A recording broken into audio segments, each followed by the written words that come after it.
Alright, awesome. Thanks very much. That's a very nice. Good luck. Oh. Yeah, sure. Yeah. Yeah, do you have, do you want me to do it on a certain device? Because I'm. Do you want me to see if the link is streaming? Got it. I didn't really change the stream, that's pretty cool. File effects.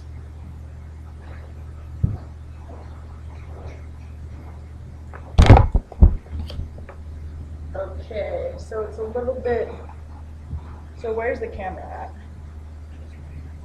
Okay.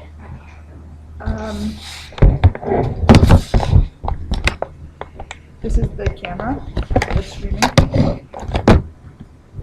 You can't really see the screen at all. Like, it's much more background than it is screen.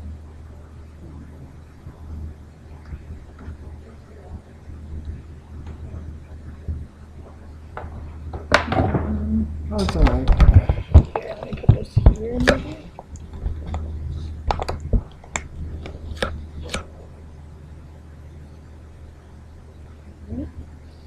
Yeah, that looks like it's.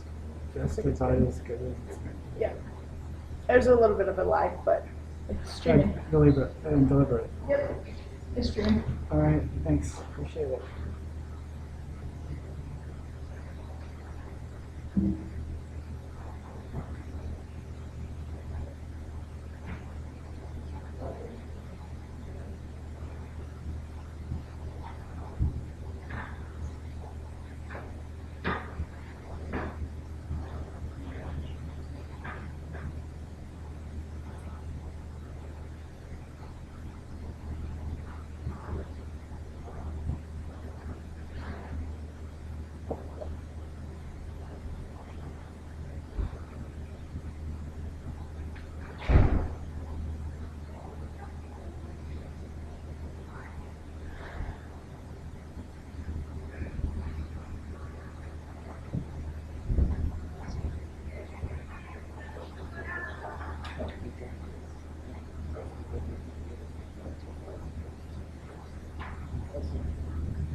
You got it?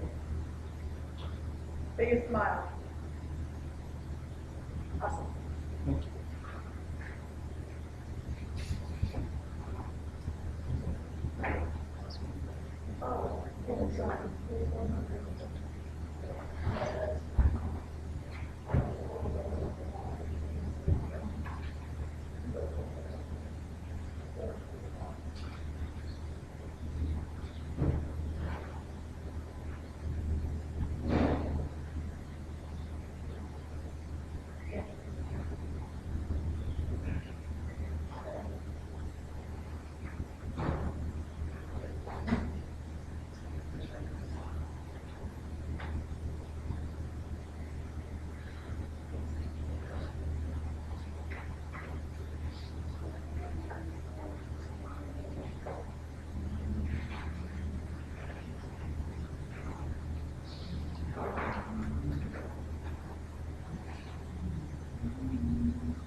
Oscar's on the speaker, so everybody will hear it.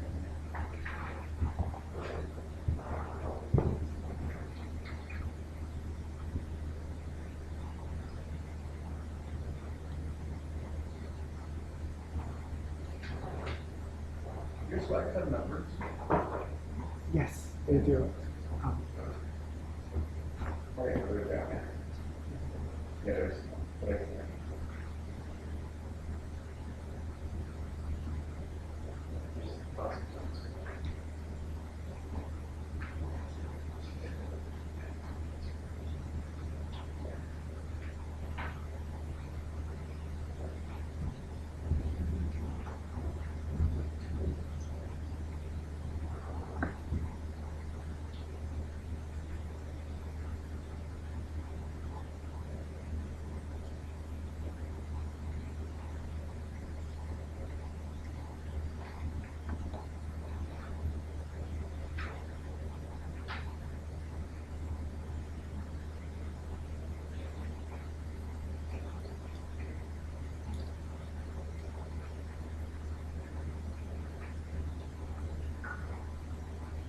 So it's my great pleasure to introduce Akin, who came to our department from Caltech. He joined the lab about 3 years ago, And it's been really amazing to see him grow from the starting point as a deep computational thinker, building that skill set, as well as his communication abilities as a scientist. And I think today will be a great demonstration of that. So, Hakim, looking forward to the talk. Thank you. Good afternoon, everyone. Thank you for coming. The title of my presentation today is Finding Structure in Electrocorticographic Neural Signals for Brain-Machine Interface Applications. You may have to speak up a little bit more. Yeah, the air conditioning is very loud. Okay. So the title of my presentation is Finding Structure in ECOG. That's what I'll say from now on. Neural Signals for Brain-Machine Interface Applications.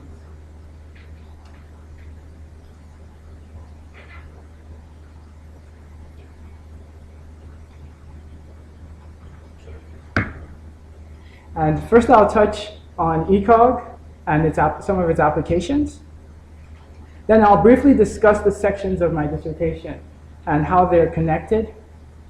And then I'll talk about some of the modeling and analytical work that we did. And then I will touch on some possible implications of the work presented here. So ECOG is the practice of recording electric potentials from the cerebral cortex using electrodes that have been implanted through surgical means. And there's a depiction on the right that where you have the individual, and then there's the implant, and then the signals are carried off to some recording system or to a prosthetic device. And ECOG lies at the center of a plexus of applications. More than half a century ago, Wilder Penfield and Herbert Jasper, they introduced the use of ECOG as a part of the protocol in the surgical treatment of intractable epilepsy. And they used ECOG to identify cortical regions important for critical functions like speech processing, while they excised non-critical brain tissue implicated in epilepsy. And Penfield also made important contributions in neuroscience research.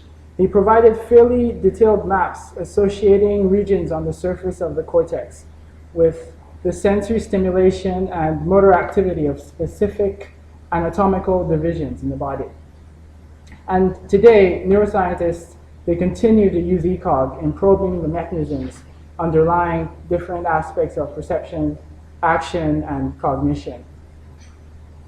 And more recently, there are applications of ECOG in the area of brain-machine interface technologies.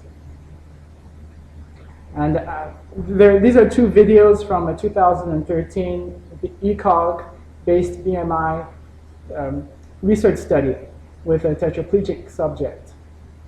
And the first video, the one on the left, is a demonstration of a communication prosthetic where we have the subject controlling a cursor on the screen through a Neuralink. And I'll just play a small segment of it.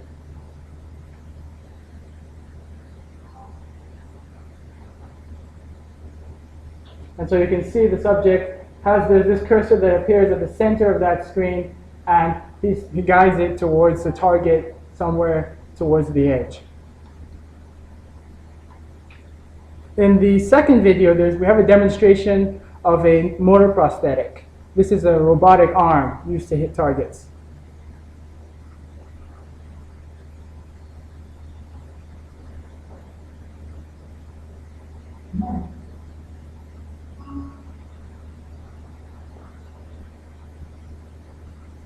So we can see the subject manipulating the robotic arm through brain signals connected through the link.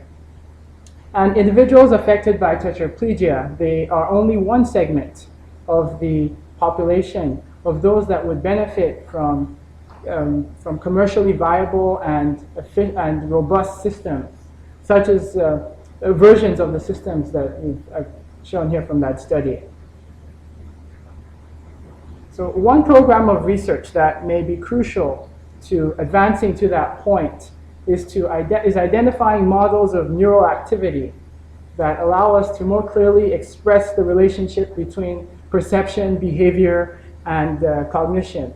and properties of the ECOG signal of groups of electrodes, such as things like average activity or the shared variability, and as well as the placement of the electrodes. And I've zoomed in to the recording that was on the right to give a sense of the kind of data that we're working with. This is a time series that has more than 100 electrodes, and it's running over about 50 seconds. This is for an individual. And this is, I've zoomed in further now, and this is a signal from a single channel in that recording, and it's measured in microvolts. And here on the right, we have a different perspective of that signal, known as it's a power spectrum. And this is from a 2007 study connecting hand movements with low and high frequency bands. So in this representation, instead of a signal propagating over time, it's different frequencies, how they are connected in terms of the power of those frequencies connected with that channel. And there are many studies that connect specific spectral bands, such as the one in green and the one in orange, that connect them with specific aspects of perception, behavior, and cognition. And in our work, we focused on the high frequency band. That's the one on the orange, that band. It's 76 to 100 hertz. That's what they used in the work that they did. And that decision was motivated by the fact that it's spatially localized. And so you can see that above the high frequency band, especially compared to the low frequency band, it has a smaller extent on the cortex in terms. And also there are studies that link this band, the HFB, with with local neural spiking. And neural spikes are widely regarded as the currency of neural computation. So at this point, we've bandpass filtered that signal, the original channel, to that 76 to 100 hertz band. And so this is what it looks like after that. And then another key signal processing step is to convert the electric potential time series to an RMS power time series. And so we take a sliding window and we compute the RMS power, and we're moving that along the time series. RMS, sorry, that's root mean square. I apologize for. Thank you for pointing that out. And we apply this to each channel in the recording. But let's simplify the neural signal picture for illustrative purposes. Here I've selected, there are two channels instead of more than 100, and they're over a shorter duration of time, in this case 5 seconds. And I have one epoch in blue that laid over another epoch. That means the activity, there were two different periods from the recording. And there's an alternative way of looking at time series that is popular with engineers. It's called state space. And to generate this view, we take each of the axes, each of the electrode axes, and they become the axes in that state space representation. And I've introduced a clip here to give a sense of the neural activity unfolding over time. It's about 3/4 the real-time speed. And this is what the state space, and so this is what, when it's completed, this is what the state space looks like.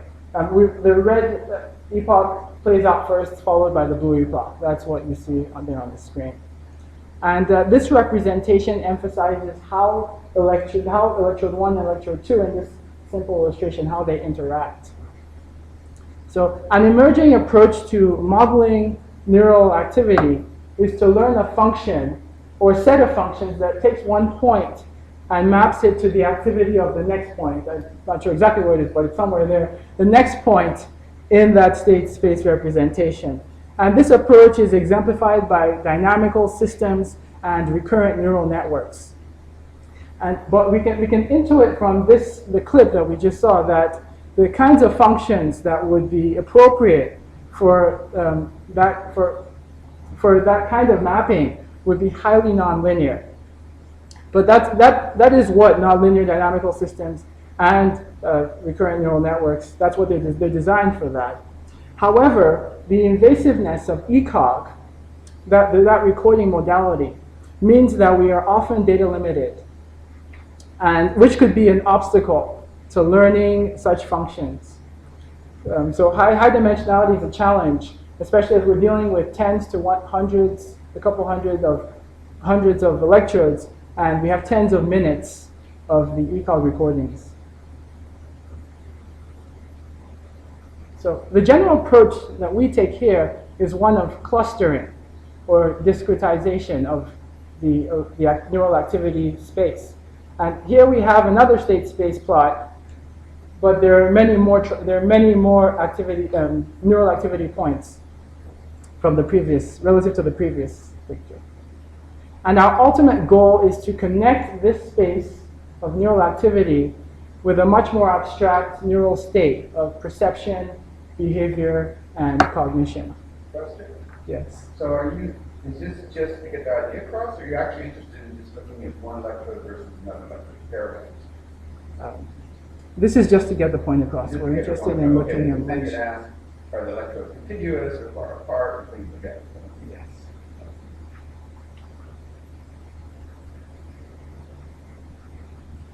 So the data set that we worked with was designed and collected by our collaborators at the New York University, the School of Medicine. And the experimental task was designed to drive sensory, language, decision-making, and motor neural circuits. And this is the temporal sequence in an individual trial of this experiment. We have a blank screen for a second, followed by a static image for another second, and then at that 2-second mark, an audiovisual stimulus begins. And if the subject sees cafe or avenue present in that audiovisual stimulus, they're to respond with a button press. And the whole length is about 5 seconds. And I'll briefly describe each of the stimulus types in the experiment. And the ordering is just to help with walking through them.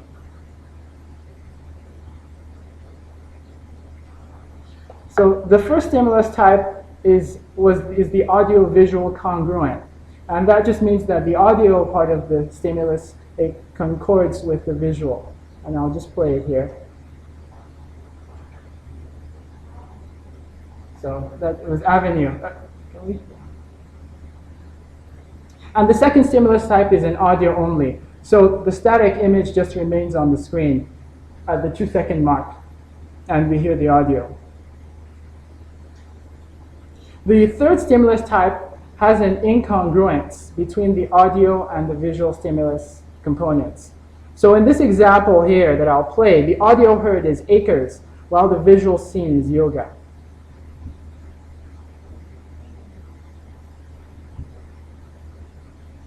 And then there are two video-only stimuli. One of these is an intelligible word, that's what's seen in the stimulus. And then the other, which I'll play now, is a gurning mouth movement, which is, as far as language is concerned, it's not intelligible. And then there are two stimulus types with phase-scrambled audio. And I'll just play one of them to give a sense of what that sounds like. So it's kind of like a proof. And this is the composition of the experiment as a whole. There are 5 blocks, and there are 82 of those trials with a mix within each of those blocks. And patients participated and gave their informed consent. So I'll briefly discuss the sections of my dissertation and how they are connected at this point. So there are 3 main sections of the dissertation. In the first section, we contrast our probabilistic approach of discretizing the neural space with other probabilistic approaches that are closer to the dynamical systems approach that I touched on in the introduction. And we published this in 2016 the Engineering and Medicine and Biology and Society Conference. And in the second section, we explore a class of discrete state-based probabilistic models and identify spatial and temporal model constraints that are advantageous in the analysis of a high channel count ECOG data set, like the one that we're working with. And this is a manuscript that is in preparation for submission. And in the third section, we present a probabilistic model that we developed for the unsupervised learning of ECOG trial structure, and then clustering of those trials in a data-limited context. And the manuscript on this work was submitted to NIPS, the Neural Information Processing Systems Conference. So in the remaining part of the presentation, I'll be focused on the second and third sections of the dissertation. So we'll move on to model analyses and results. So we'll look at a class of models that are used for clustering and for spatial complexity, considering first spatial complexity, and then we'll introduce a simple temporal constraint. So Gaussian mixture models, there are two here depicted, they're a standard approach to clustering. And on the left, we have a depiction of a kind of where the kinds of Gaussian distributions that are learned by the Gaussian mixture model, they're diagonally constrained. And the covariance associated with those distributions is diagonally constrained. And this model then does not account for interactions between one electrode and the second electrode. And this, we're continuing with the illustration. And this is different from the one on the right, where we do have interactions modeled. And the one on the right, the covariance is full. And I've included graphical model diagrams showing the relationships between the observed, which is x of t. So the observed x of t, that corresponds to those electrodes, electrode 1 and electrode 2.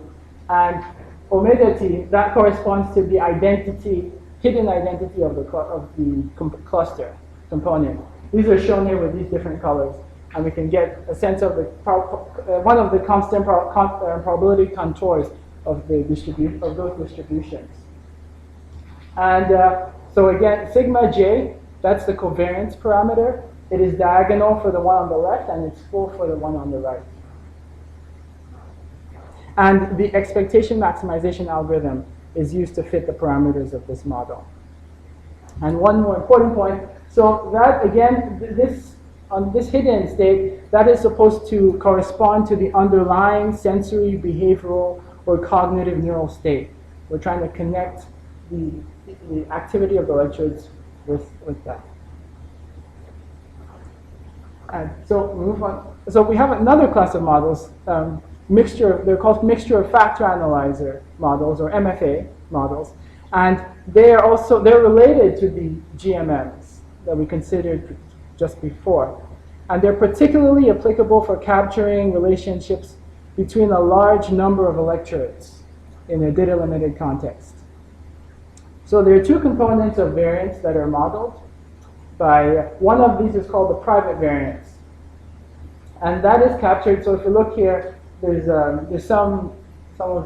this describes the distributions learned.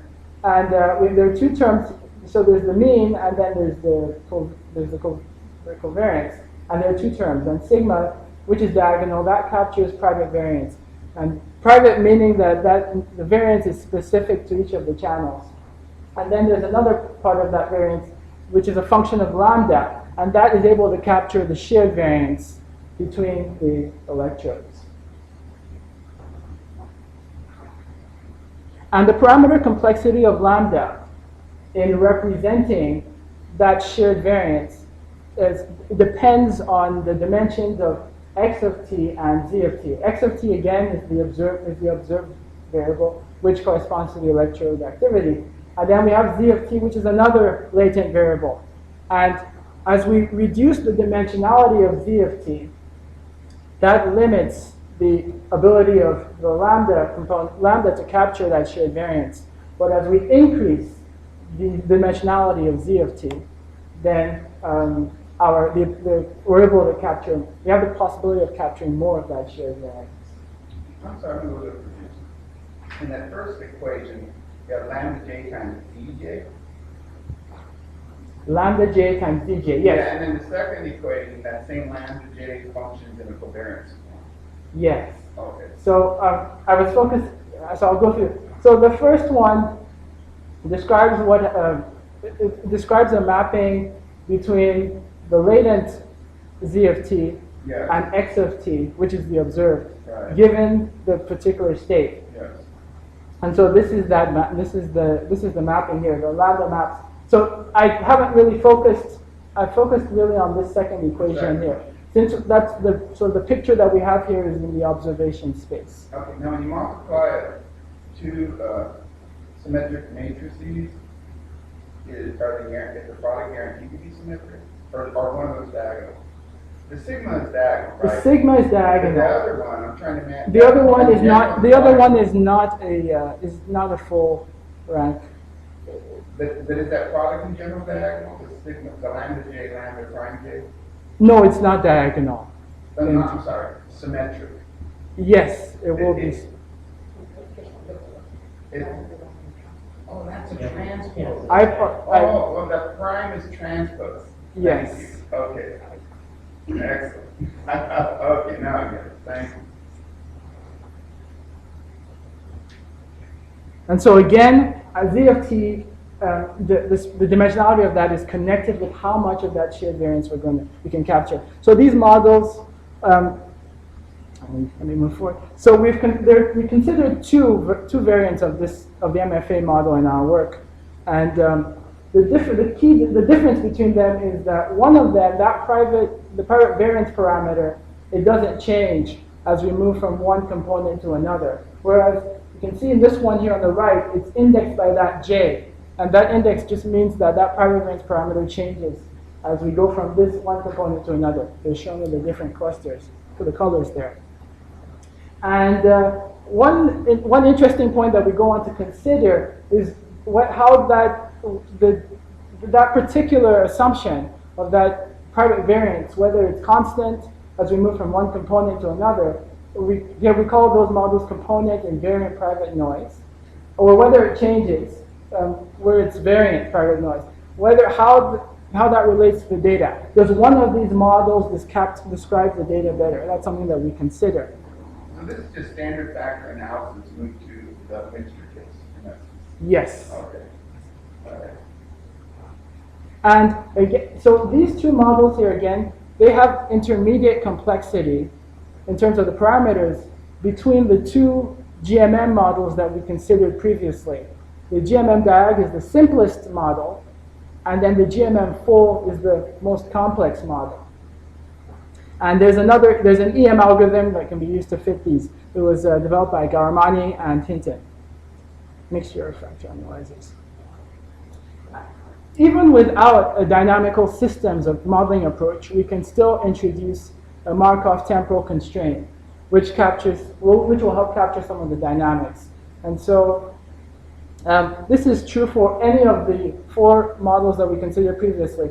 All those models they have spatial constraints, but now we're introducing the notion of temporality in the signal. In the depiction, point in time, there's a probability component. So maybe the arrow here in purple transition over 100. And then you're showing one time step. Are you actually assuming an AR autoregressive one? In fact, it could be an autoregressive or when you were showing me those time series, a lot of people will fit a time series by fitting an autoregressive moving response, right? Yes. Which then they can turn into by stacking five regressors into a state, right? And if they do that, they get a very high dimensional state. But I don't understand. You're actually assuming it's just Markov order 1, period. Yes, this is Markov Okay. order 1. All right. Okay.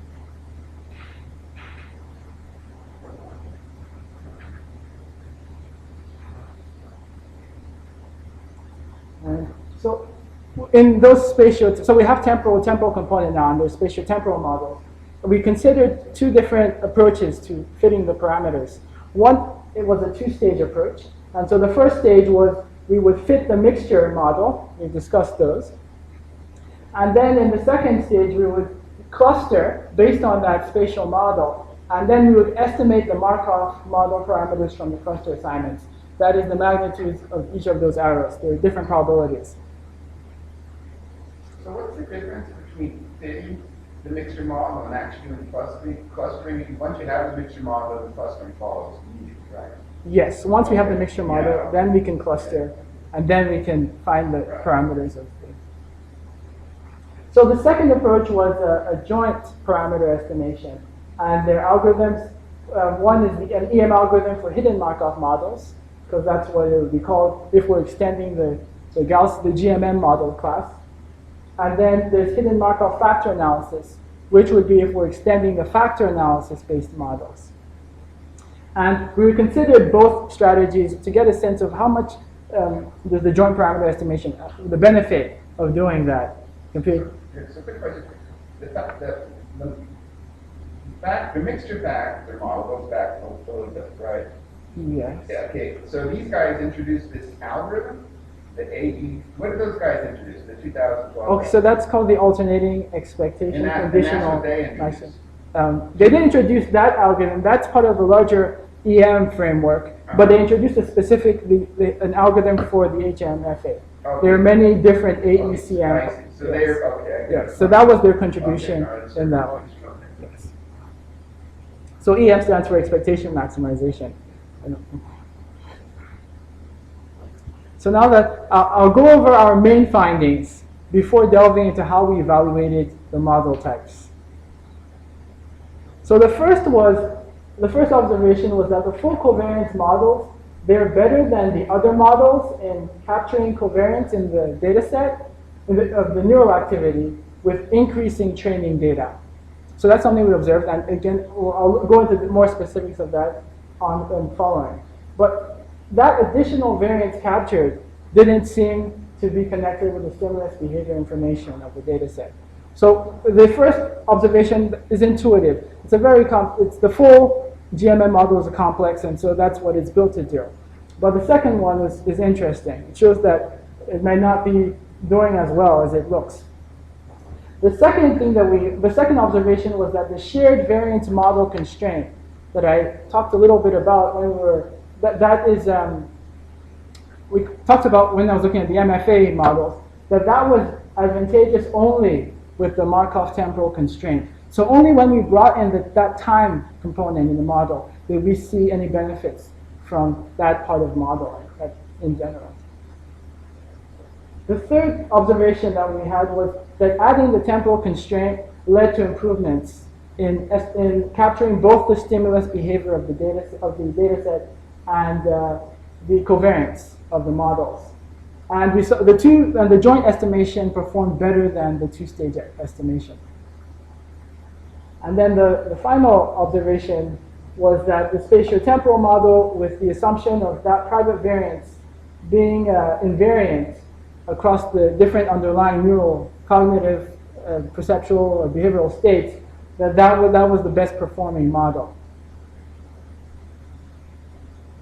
And so I'll talk now about some of the metrics that we use in evaluating those models. One of these is prediction error. Can I go back to this? Yes. The last statement, is it because of the fitting problems, or is it because the other model is included? This model is a subset of the general model. So that is a genuine criticism, and we haven't pursued the analysis to that point. It could be just the right amount of complexity, and that's why it does better than the other model types. Or so it would be interesting to probe further to see if there's something more fundamental about it with respect in terms of the signal, the neural signal. So again, at a high level, is it about the signal, or is it about just the quality of the data set? That's the question that. Yeah, we've debated about this, which is one theoretical idea is that we expect portable areas to share activity, and we may expect that state-dependent changes would see that shared variance, where the private noise may link more to sensor noise. Sensor Yeah, noise. that's the one. Yeah, so, I mean, this is something Akin and I debate. He's much more careful than me. I will state it wildly that he'll. And I did start to look a little bit in the literature. There's a paper where they do seem to be looking at the private noise, and they came to the conclusion that maybe it does lead to, it is important in regard to the neural computation. Are you using different band passes, or are you focusing entirely on the high gamma? Focusing entirely on the high gamma band, that's 76 to 100. Yes. So the prediction error, this was one of the metrics. It is how well the activity of one electrode can be predicted from all the other electrodes, given the model, and so that's this measure. And so just to illustrate, so we leave out the second electrode, and then we predict the second electrode, and then we can compute the mean square error between what we predicted and what it actually is based on the data. And if there are more details, but for the sake of time, I can maybe, yes. So, sorry, I'm stuck on this. Go back. Okay. So these time series are not the high gamma response, but the. This is the high gamma response. This is the high gamma response. Power is logarithmically distributed. Yes. And if you're going to bandpass filter, let's say the 80 to 150 or 80 to 250, whatever it is that you're doing, Yes. this is essentially capturing 80 hertz signal, because that's orders of magnitude higher than your 250 hertz. That is correct. That is correct. And if you look at the way that your time series is distributed between task versus rest, what happens is the difference between task and rest of 80 hertz is lower than the difference between task and rest. So you might actually be able to improve your results if you, instead of just doing a straight band pass, do a bunch of narrow pass filters about 10 hertz and capture more of that that separation from higher frequency range than normally because the orders of magnitude. Does that make sense? Yes, I think so. Meaning that we would not just have channels, but we would also have frequent. Well, I would say you can reconstruct not a band pass high gamma, but take your high gamma filter from 80 to 90, 85 to 95, and just do these sort of overlapping and average each one of those together, correcting for the logarithmic difference. Because then you would amplify, because the biggest difference is out there about 250 hertz. You have really big separation between task and rest. Whereas down there at 80 hertz, they're closer together. And so they're not as far apart as task and rest. And when you bandpass filter these logarithmically distributed things, where you're really mostly getting 80 hertz. One of the challenges in our case is the sampling rate was 512 hertz. So we'd need to sample maybe 1,000 hertz, the original signal, and then we'd be able to get up to 250 hertz. Well, but even then, like, Yes. points Well, of 150, separation but is yes. larger. Yes. They did, like, Just, yes. larger amplifier. Yeah, they're pretty sharp filter cutoffs on the system that we're using. So there was a lot of feature-based kind of optimization, not rigorous optimization. That's reality. Yeah. But the main focus here is more on modeling techniques. Yeah, of course. I'm just wondering if you change the bandpass filter, if you change the way that you're actually just the very first step of quantifying your gamma, you might actually be able to improve the separation. And it's definitely a great solution. That's something a few of the projects we could. So the second metric we used was mutual information. And this one leveraged the trial labels from the data set, something that the prediction error did not.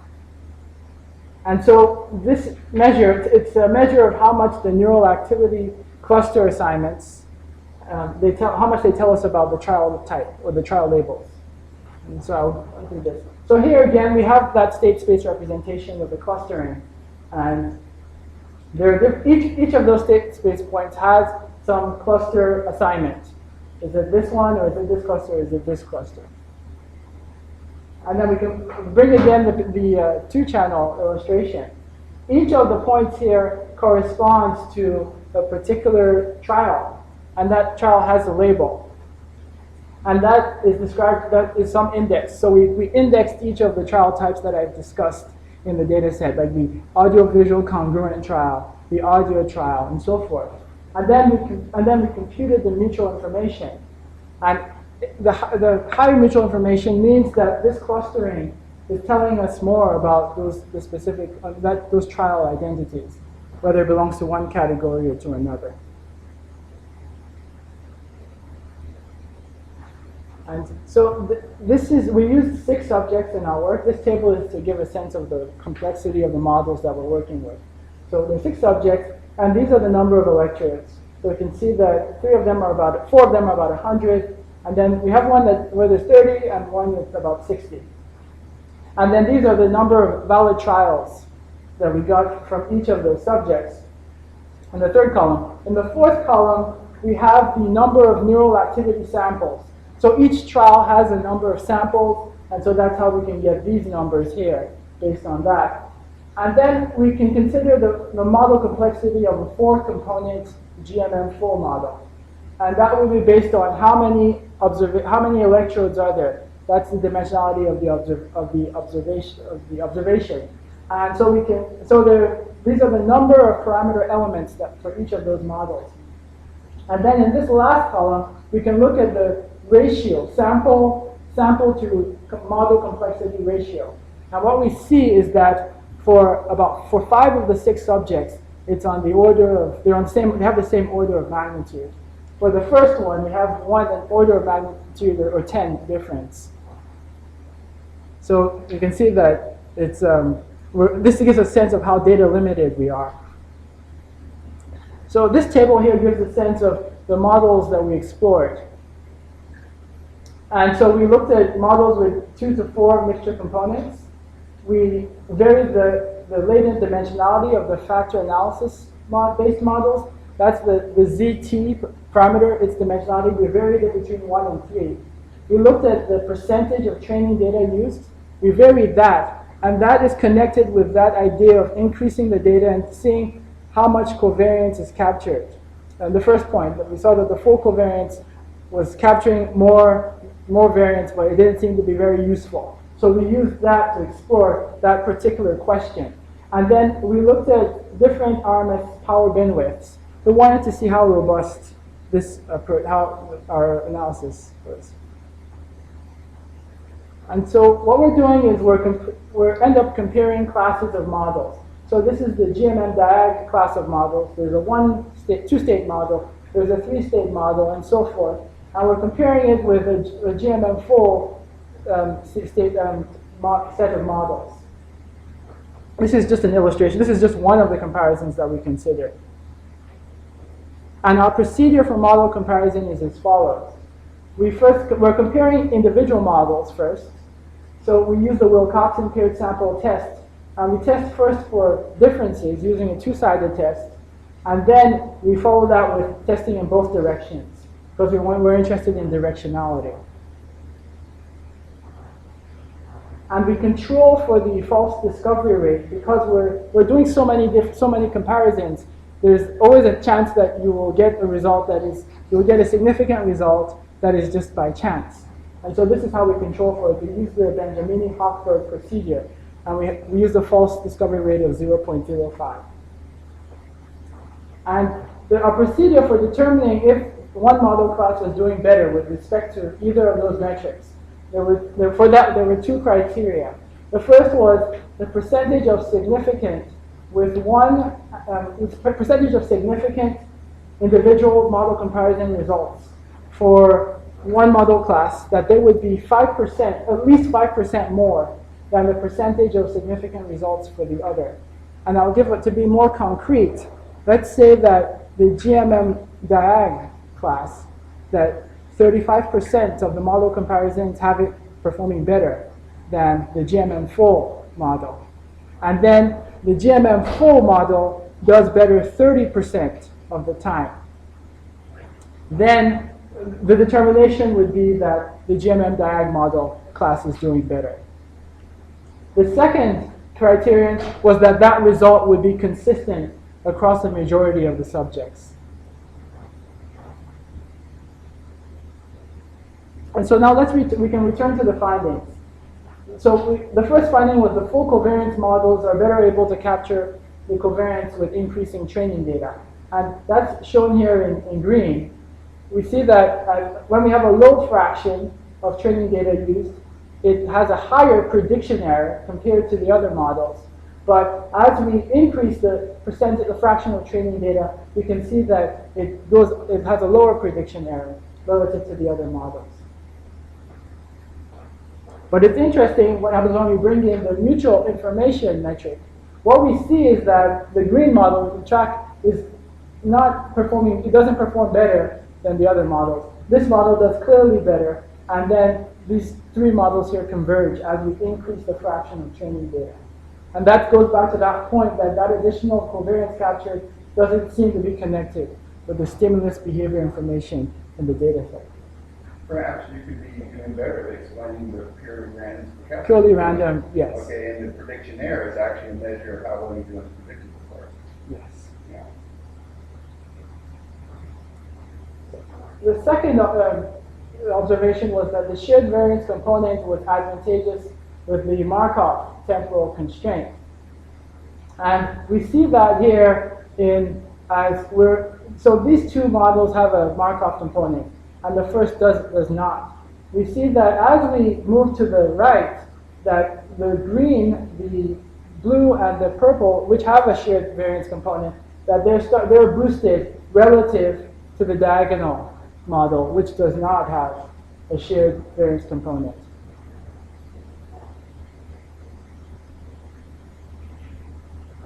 And we adding temporal constraints improves the performance. Again, looking from where we don't have a Markov model to the joint estimation, we can see a general increase in the groups. This is representative of the larger picture.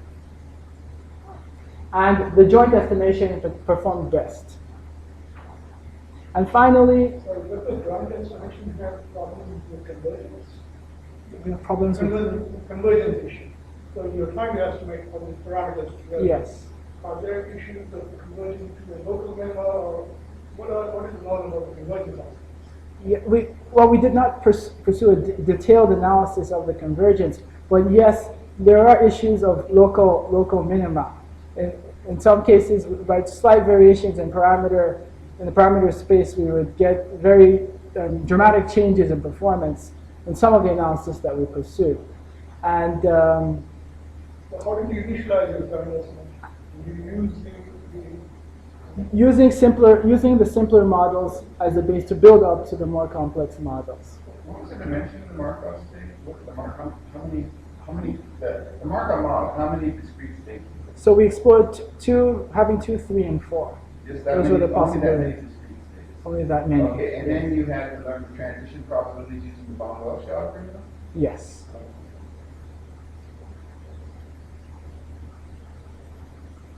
And the final observation was that the spatiotemporal model with that private variance, in the private variance assumption, the assumption that private variance is invariant as we're moving along with the component, changing from one component to another, that performed best.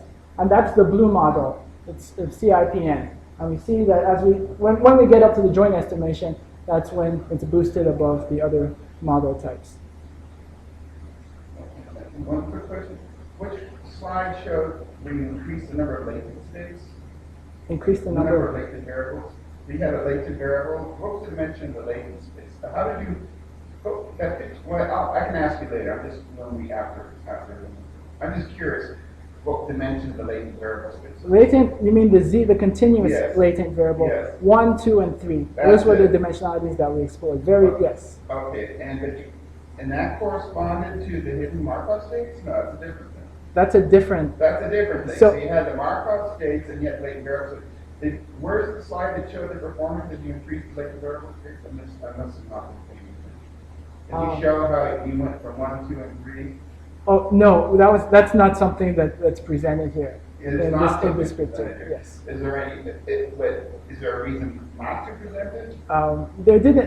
We didn't really see a significant Okay. difference between one and Okay, so it two. was enough just to have Yes. like one basically latent variable, like Yeah. your IQ. Yes. Okay. One seemed to be Okay. lead to a dramatic jump.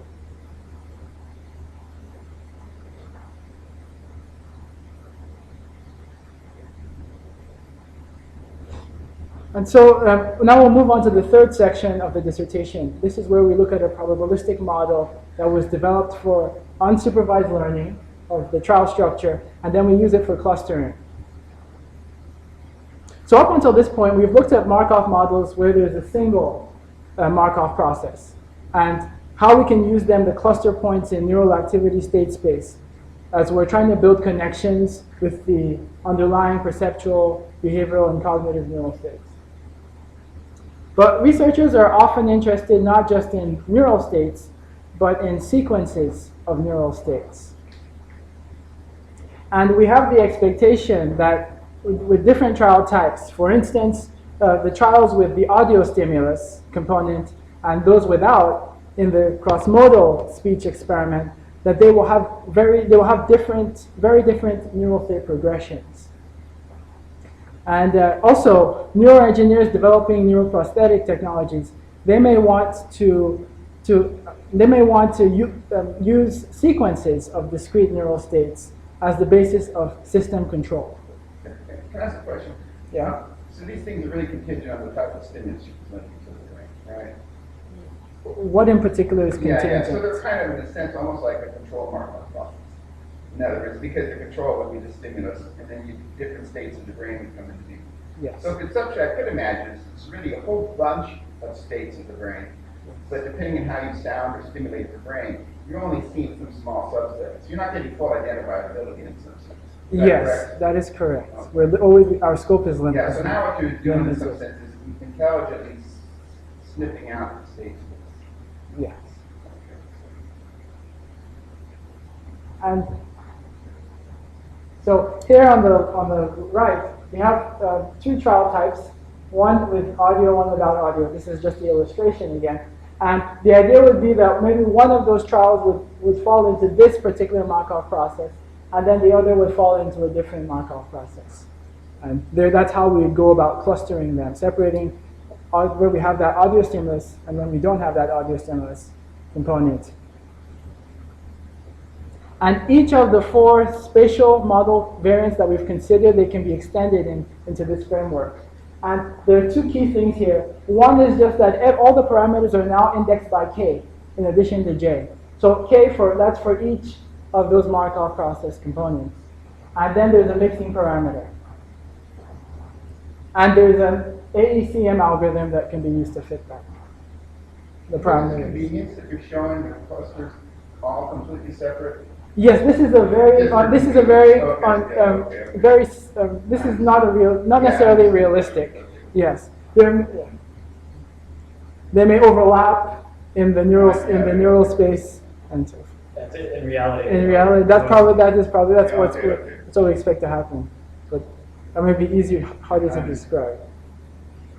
And so we carried out preliminary analyses and we compared all the 4 variants.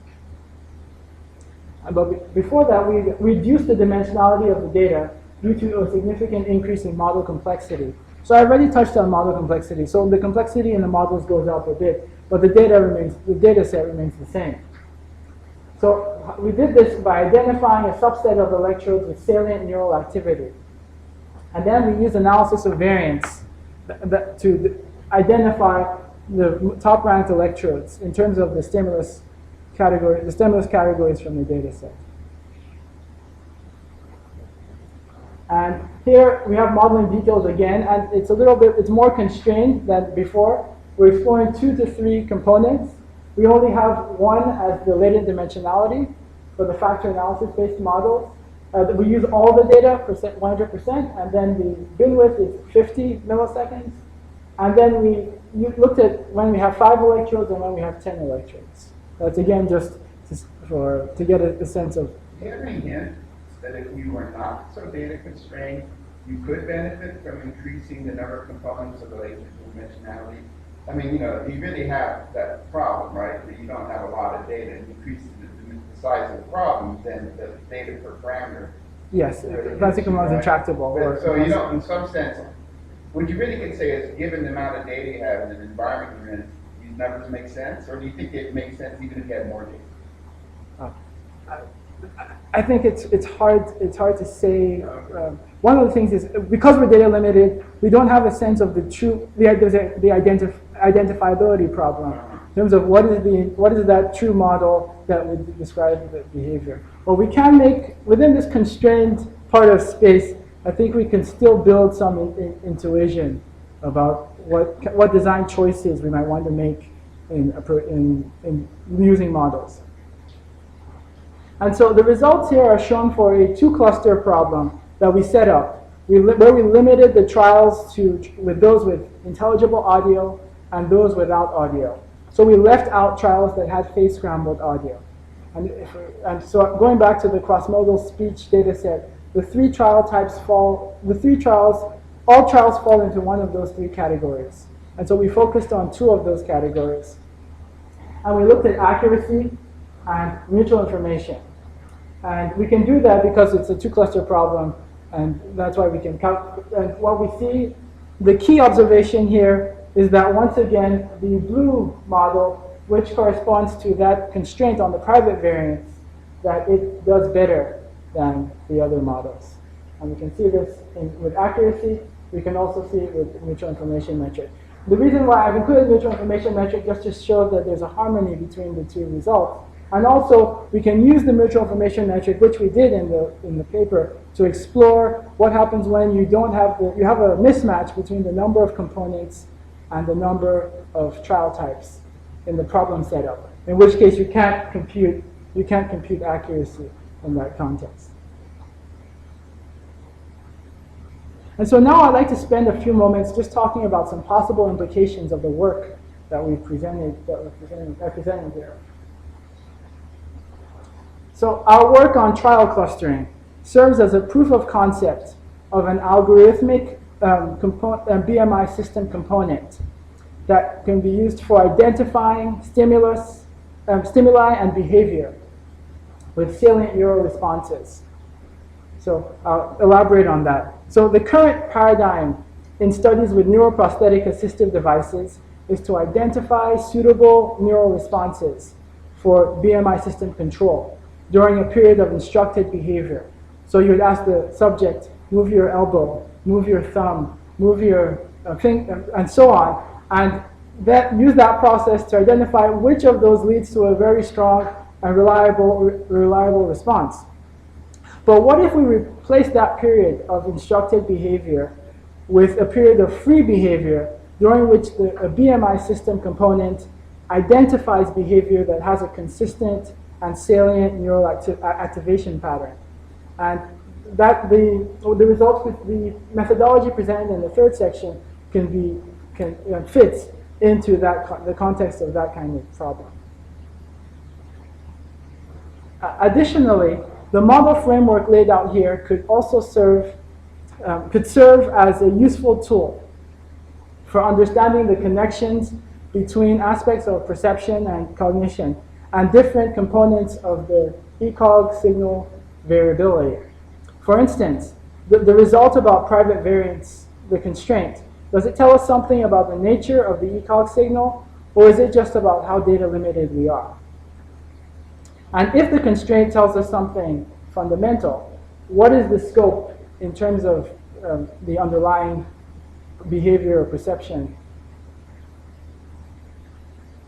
And thirdly, the advancement of BCI technology and neurophysiology that these methods may enable could lead to new clinical diagnostic and therapeutic techniques. That's the hope. At this point, I'd just like to thank my advisor, Professor Gilja. I've learned a great deal from him during the past 3 years. I would also like to thank the members of the Translational Neuroengineering Lab for creating such a fun and stimulating environment. And I acknowledge our collaborators at the NYU School of Medicine, and I have much gratitude towards patients who chose to participate in the cross-modal speech experiment. And I would like to thank my doctoral committee members, Professors Desa, Coitz Delgado, Rao, and Wojtek for their unwavering support. And I thank the graduate student advisors for guiding me along through this process. And I'm also grateful there are many, grateful for friends, some who have made it out here, and some who are streaming, and some who are watching from afar, and those who are not able to but would like to, all the same. And finally, I want to thank my parents and my sister for their constant encouragement through the ups and the downs of graduate school. And finally, I want to thank God for hope, for meaning, and for strength. So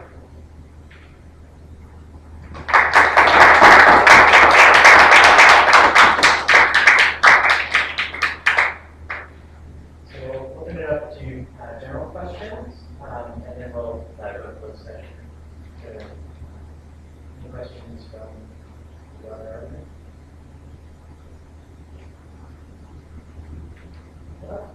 Yeah, so if the committee was in the room, everyone else.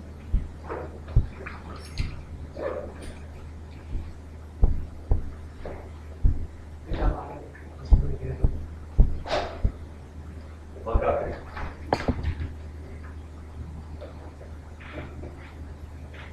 Are they worried about your office?